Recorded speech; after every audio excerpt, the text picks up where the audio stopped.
చూడు గురు, మనోడు మొహం వెన్నమతాబులా వెలిగిపోతుంది. అవును, మనోడు ముందొచ్చేవుల్లో మజా చేసుకుంటాడు, అందుకే వెలిగిపోతున్నాడు.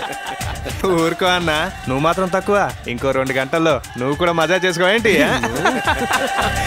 తమ్మి 3 మసాలా టీ తీసుకురా. పద.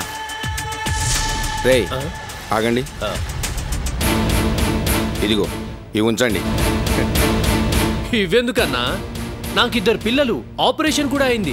మరదే, చాలా మంది నీలాగే అనుకుంటారు. కండోమ్ని కేవలం సంతానం వద్దనుకునే వాళ్ళు మాత్రమే కాదు, లైంగిక వ్యాధుల్ని, హెచ్ఐవిని వద్దనుకునే వాళ్ళు కూడా ప్రతిసారి కండోమ్ని వాడాలి. దీనివల్ల హెచ్ఐవి నుండి రక్షణ ఉంటుంది. ఇదిగో నువ్వు కూడా తీసుకో. అక్కర్లేదన్నా, నేనెప్పుడు జాగ్రత్తగానే ఉంటాను. పదండి.